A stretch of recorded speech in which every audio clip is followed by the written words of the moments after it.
Early in 2004, Dudley Local Education Authority embarked on an ambitious pilot to investigate how handheld computers, or PDAs, might be used to enhance learning.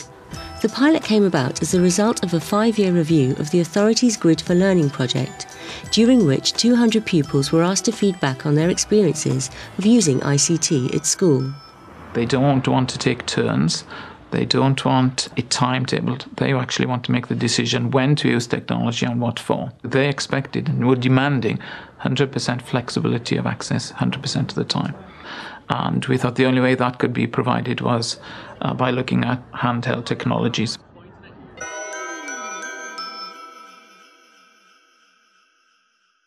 We're into phase 1 of the project, involving 8 schools and between 350 devices.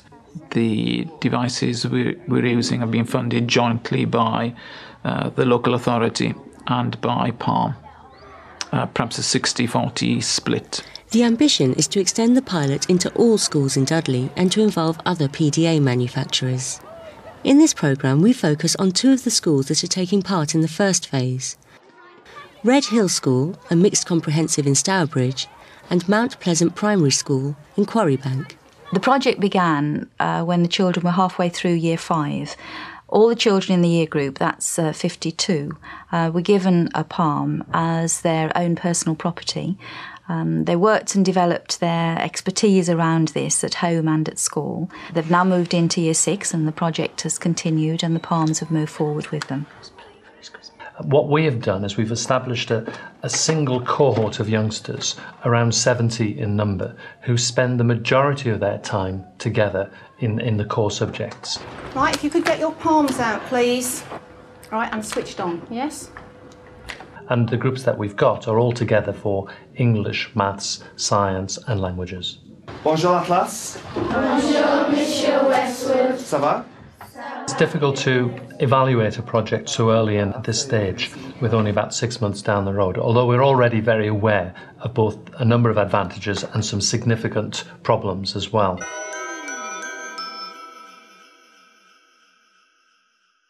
The big advantage has been that it has actually achieved its primary objective, and that is that the youngsters have had the capability in their hands anytime, anywhere. Well, they're like a games machine. Yeah. They're like multifunctional, all-in-one tiny things. They're like, really good. Initially when the children had the Palms, they were very excited. It was a new toy. My animation is of a tree growing. Gradually, they saw how it could involve their homework and how they could use it at school. I think it's a great way of learning because it makes everything more interesting. The programmes are interesting to use and you're learning why you're using them. I've been making an animation for French, trying to show what sort of activities I've done over the summer holidays. I think using PDAs in class is a good idea because it's more entertaining than just writing words down in the book, and it stops you from having a short attention span. I've found that the animator is highly motivating. I'll get the pupils to get on with this, and a few of them are like, yes. They do provide the children with an opportunity to use a multi-sensory, multi-tasking device at any time during that learning experience that they have through the school day. That allows each youngster then to decide when it is and when it's not appropriate to engage ICT. Attraction is spelled the same as attractions in English. Thank you. Très bien. Okay. I'm wondering in the long term how this will continue to be motivating. Will they want much more sophisticated software like you could get on a full-size PC or on a laptop machine? We can find software currently that will replicate things that we can currently do elsewhere, but we're looking now for people to develop software that will actually challenge the way in which youngsters learn. Without a shadow of a doubt, we need subject-specific software that can support and enhance what the children are doing in the classroom. Once you have input an equation, it will then plot the graph of that equation. The main activity was to investigate the effect of changing variables and constants in equations and seeing what the graphs would look like. Yes, Josh? I've managed to do the graph. You've managed to do it. Would you just like to show me?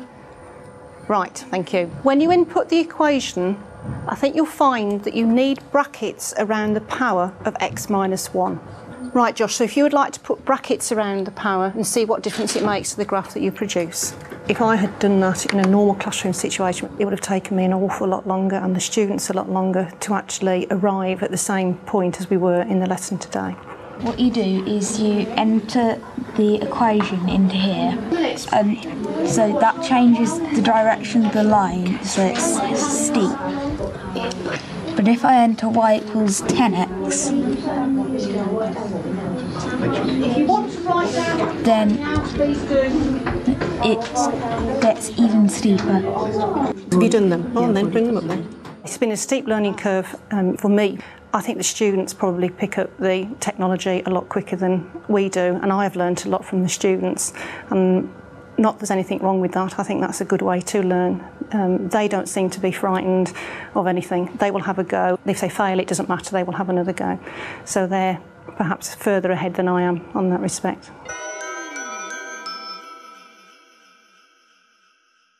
That's 16. We're very interested in the potential of the technology for peer group teaching, where the child and the device actually teaches a group or the whole class. Come and explain what you found in your group, please. Thank you. And the child being a tutor or mentor for their parents, taking the technology home and teaching mum and dad how to use the technology and sharing what they've done back in school. I suppose the potential is that every evening could become a parents' evening. This project has been really excellent in that parents have been allowed to be part of the project, that children have been excited to show their homework to parents. My dad's willing to sit with me and let me teach him how they work, what I've got on it, and sometimes he has a go as well. It's quite nice when they come home with something that they can show you that you don't know about. They get a good sense of reward from that, I think, from being able to be better at something than mum and dad are. Well, I'm a complete novice with any sort of computer electronically, and I've just found it amazing that the things that she comes home and said, look at this, Mum. You don't tend to get to the same degree, same level of sharing with your child with a piece of pen and paper work as you do when they bring it home with this particular piece of equipment. They want to share with you instead of just saying, how was your day? Oh, fine. It's, look what I've done today, Mum. Look what we've been doing in class. Look at what I need to do next for my home learning. With the PDAs, sometimes it's very good and improves our relationship with the teachers because we can share our work more easily with them, and you can also share it with the whole class, but sometimes it doesn't always work out because if your PDA breaks, for example, you could get into a lot of trouble. Certainly the robustness of some of the machines has been challenging. They need to be strong if young children are going to have them as part of their pencil case activity, which is really what we would like to feel they have, that it's another tool for them to use. A big practical issue does arise from the fact that machines do break down, and the handhelds are no different to any other machine. The hardware was never designed to be passed around from one child to another, used as a sound system, and then the next minute as a communicator, and perhaps then onto the internet with it. And it's been challenged.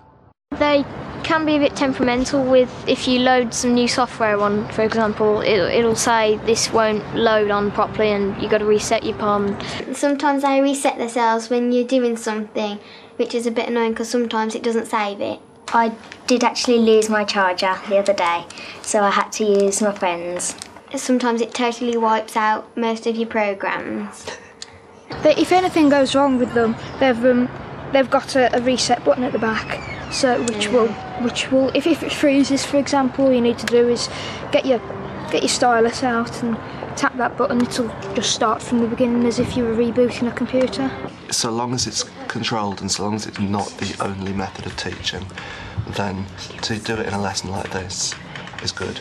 To do it every lesson would be incorrect. We should still use our exercise books to record information and for them to create more developed and sophisticated work on the laptops. Currently, the type of software that we have available that we can run through school and use in terms of laptops and desktops, that software is not all available yet for the use on PDAs.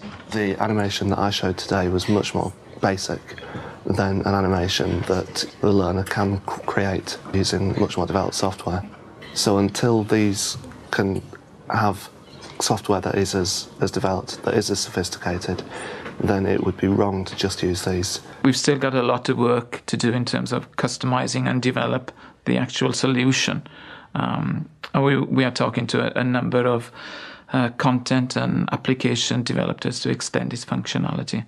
I think over a period of time, as the PDAs develop their capability and the software that goes with them becomes comparable to that on the laptop, then the pendulum of advantage will indeed swing to the PDA, because then you have a truly portable device, handheld, in your pocket, available to you anytime, any place.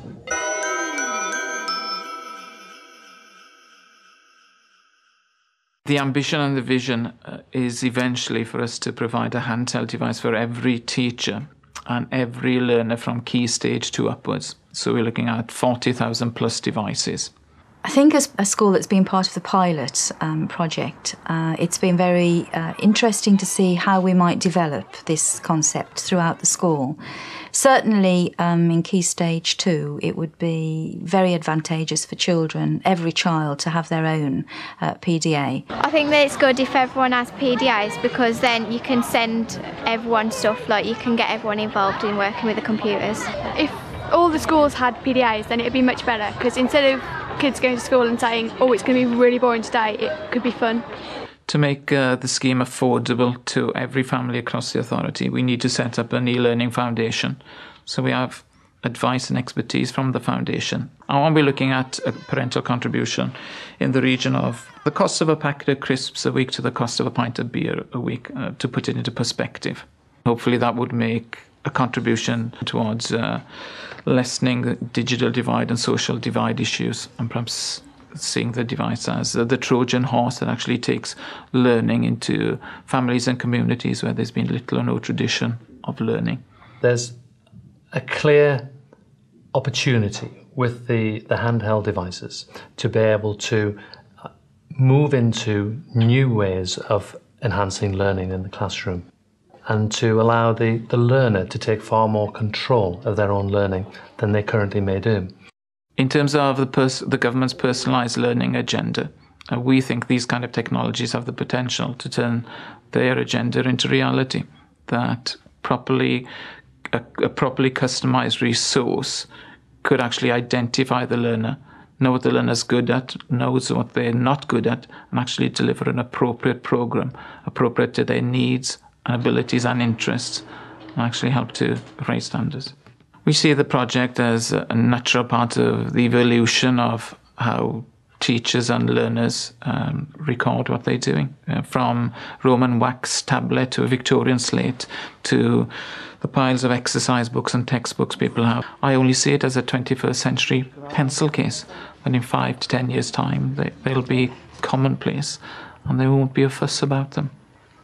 They're fun at home and at school, and I just think it's a brilliant idea.